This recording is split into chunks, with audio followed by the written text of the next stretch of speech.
The reason that it's so important to talk about childhood trauma and inner child healing is because our emotional body, aka our impulsive mind, is only at the maturity of a 7-year-old. That means that whatever you experienced up until 7 is where your emotional maturity lives until you choose to either mature those parts of yourself, break those patterns, etc., etc. The reason that we struggle so much with bad habits, for example, the reason that we do things that we're like, why did I just do that, is all because of the patterns that were created in our brain or neural pathways before we were 7 years old. If you had a rough childhood up until 7, or if you notice yourself in patterns that you want to break, maybe in financial patterns, body image patterns, career patterns, whatever pattern you're noticing in your life that you want to break, you are not doomed to stay in this pattern. You can do inner child healing or inner child trauma work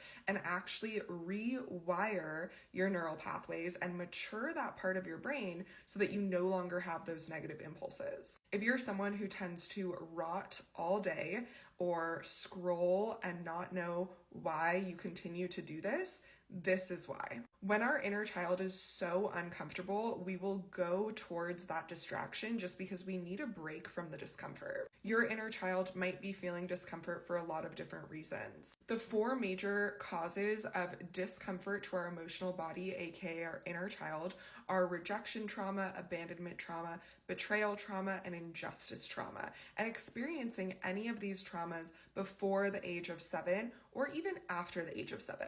As a trauma specialist, I often will talk about traumas and realize that people have not been educated when it comes to what trauma even is. A lot of people don't want to identify with their trauma, and that's completely okay. Trauma is anything that's happened to you that was perhaps more mature than your age group, like being exposed to a PG-13 movie when you were 12 years old. Trauma can be somebody taking a bite of your cookie when you weren't expecting for someone to take that bite, or maybe they took a bigger bite than you were expecting them to.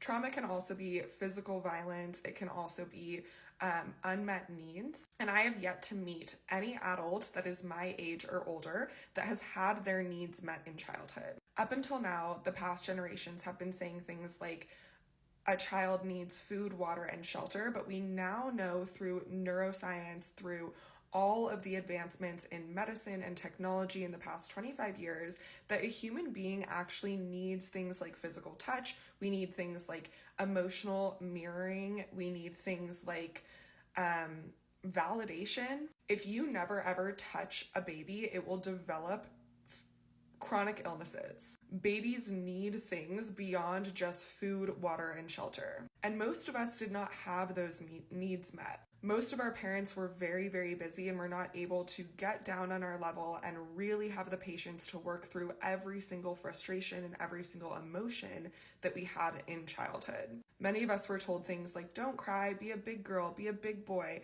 And these things are actually traumatizing to the brain and stunt our emotional maturity. So now that we have grown up and now that we've identified that we are experiencing patterns that are not the way that we want to be, and we know that this is due to the way that we have been raised, and we know that we don't need to blame anyone in particular for developing in this way because this is how humans have been developing up until this point. Now we can get a little bit excited because we can see that we are actually on the frontier of emotional intelligence work in our society. We're on the frontier of medicine. We're on the frontier of neuroscience and neuroplasticity research.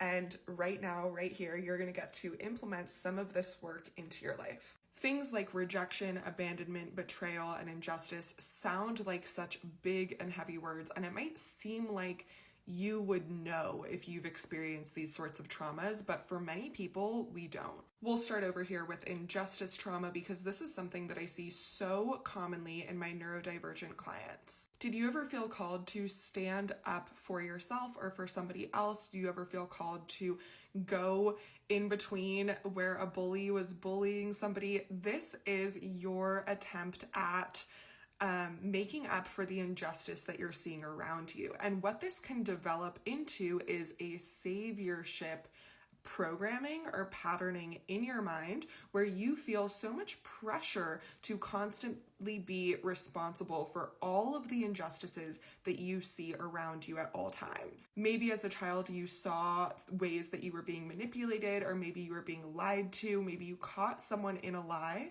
Or maybe you saw something happening that you just felt like that is not right, that does not sit right with me, and you were gaslit into believing that you were the wrong person in this situation. So many of the people that I work with that are neurodivergent, who have autism, OCD, CPTSD, any sort of neurodivergence, also experience a lot of injustice trauma, a lot of experiences of like, that is just not right, that just doesn't sit well with me. And as a child, there wasn't a solution for feeling that feeling, so we had to just kind of move along. I know that I experienced this in grocery stores and in marketing, and observing just how much companies were lying to us and manipulating us, and feeling like I'm constantly being manipulated whenever I want a toy or whenever I want absolutely anything. It took me about over 20 years of deep meditation work to even identify that this stress response came from this feeling of injustice that I had as a child. So I hope that this helps you. Betrayal trauma, abandonment trauma, rejection trauma, as well as injustice trauma can all kind of be looped together in different ways. Maybe you had an older sibling say, I'm going to pick you up after school and we're going to play ball together, and that never happens. You're experiencing betrayal, you're experiencing the unfairness of being told something that was never ever going to happen. You're experiencing abandonment, right? Getting so excited to be with this person and to do this thing, and then it doesn't work out. And then you might even start to spiral into rejection. Is there something wrong with me? Am I not cool enough? Maybe you're comparing yourself to your siblings' friends because they chose to be with their friends instead of being with you. We can experience a lot of these wounds through our parents as well. And that's why I also specialize in motherhood and fatherhood healing. Now, this is so much deeper than just conceptualizing and intellectualizing all of these types of trauma and things like that. If you really, really want to get to the bottom of this, you're going to need to use some scientifically proven practices to help rewire your neural pathways, promote neuroplasticity in your mind, and help your brain actually create the spiritual and emotional maturity that it has been craving and that you've been experiencing stunted growth from up until this point. There's so many ways that you can do that. There's so many practices that you can use, and I include all of them inside of our Soul School membership. This is where you not only get to be around like-minded, self-aware people that are on their highest timeline and highest trajectory, but you also get to talk about these sorts of topics that are not so much discussed in our mainstream society, and with a licensed professional healer. Soul School does have a signature one-on-one VIP offer where you get to work privately with me, and I get to do a deep dive into all of the practices in your life and help you completely evolve in 2024.